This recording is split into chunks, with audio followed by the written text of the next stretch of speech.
И мы видим заявление вновь избранного президента США и членов его команды о желании восстановить прямые контакты с Россией, прерванные не по нашей вине уходящей администрации. Слышим также его заявление о необходимости сделать все, чтобы не допустить Третьей мировой войны. Безусловно, мы приветствуем такой настрой и поздравляем избранного президента Соединенных Штатов Америки со вступлением в должность. There he is again, the great Donald Trump, triumphantly returning as the 47th President of the United States. A moment that allegedly sent waves of excitement rippling across the globe. Naturally, his supporters in Washington erupted with joy, and congratulations poured in from around the world. Who would have thought, right? Yet, among all the hurrahs, one voice stood out above the rest. And how could it be anyone but Russian President Vladimir Putin? The man atop the Kremlin didn't settle for a simple congratulation. Oh no, he went a step further, promising direct dialogue with Washington. How generous of him. The National Mall in Washington was packed with jubilant Trump fans, erupting into thunderous ovations as the new president took the oath of office. What a moment, right? Former Presidents Biden, Obama, Clinton, and Bush stood by like a group of bored extras, their expressions oscillating somewhere between, "I can't believe this," and "How did this even happen?" A political comeback almost nobody thought possible, until now. And then, of course, came the important congratulations from notable politicians like Viktor Orban from Hungary and Giorgia Meloni from Italy. Alice Weidel, the ever-loyal Trump ally from Germany, didn't miss the chance to send her heartfelt wishes, emphasizing her hopes for great success and God's blessings for Trump and the American people. Naturally, Weidel wasn't there in person, but no matter, her party co-leader Tino Trupala was present, underscoring their strong ideological bond. Trump and the European nationalist wave, an unbeatable duo. But the highlight was undoubtedly Putin's congratulations. The Russian president's words sounded almost like an invitation to finally ease the strained relations between the US and Russia. Oh, how exciting. Perhaps we'll see a dramatic turn in global politics soon. Or perhaps not. But hey, who's to say? Of course, Putin couldn't resist sending his congratulations to Washington without delay. "We congratulate Donald Trump on his inauguration," he declared from Moscow.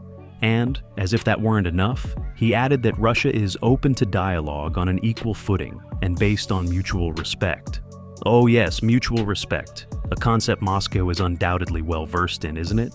Of course, the ever-contentious topic of Ukraine couldn't be left out. Putin emphasized that it was high time for a solution that would not merely offer a brief respite along the front lines, but establish a lasting peace. Naturally, one based on the respect for the legitimate interests of all people and nationalities. In other words, entirely on Russian terms. And since he was on a roll, Putin hinted at his readiness to work with Trump on a diplomatic resolution. Well, good night, geopolitics.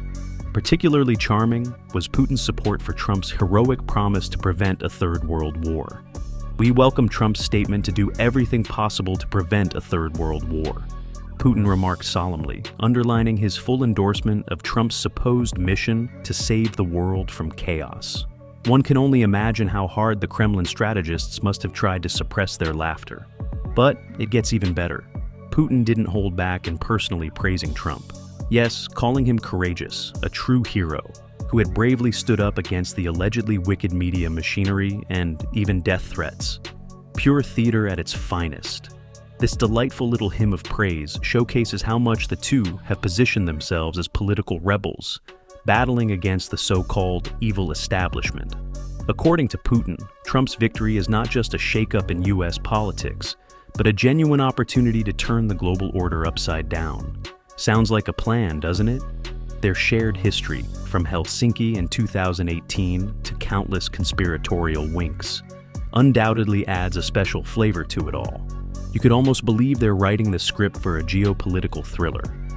The inseparable Trump-Putin saga, a roller coaster of fervent defense and icy sanctions.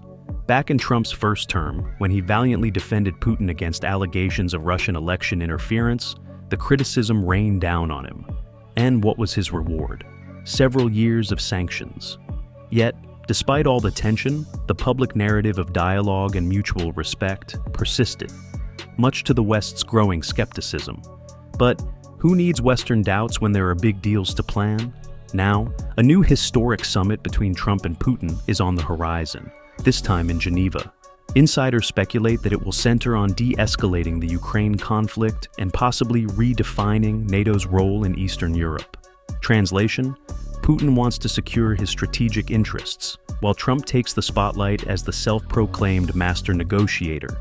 After all, he promised to end the war, and when Trump makes a promise, well, let's see how that goes. Of course, a few small hurdles stand in the way of this great friendship. Trump's willingness to cooperate with Putin will undoubtedly reignite the usual accusations that he's too soft on Moscow. Meanwhile, Putin must continue dealing with criticism over Russia's military activities. But hey, who cares about such trivial details when you have a shared vision for peace? The big question remains: can these two men, often seen as the ultimate disruptors, truly negotiate lasting peace? Or will their collaboration merely deepen the divide between East and West and push an already fragile world order further into chaos? The answer might lie in their upcoming meeting, a potential turning point for modern geopolitics, or just another chapter in the never-ending geopolitical drama. Trump certainly isn't wasting any time. On the eve of his inauguration, he declared with his usual confidence that he would tackle America's challenges with historic speed and strength. Translation: end the conflict in Ukraine, get the American economy back on track, and, of course, reclaim the global dominance of the United States. Sure, a little bit of megalomania is part of the package. His national security advisor, Mike Waltz, enthusiastically assured everyone that everything would go according to plan. Well then, what could possibly go wrong?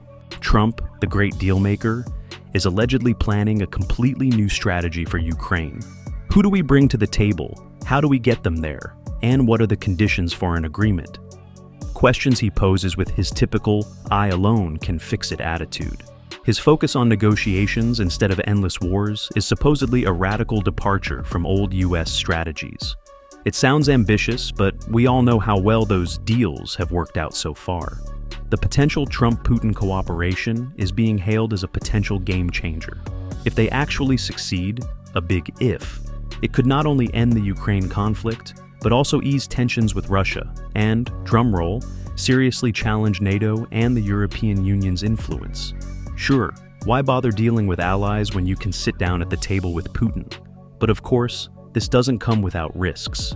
European politicians, who have always endured Trump's America First philosophy through gritted teeth, fear that on key geopolitical issues, they might soon find themselves not even in the second row.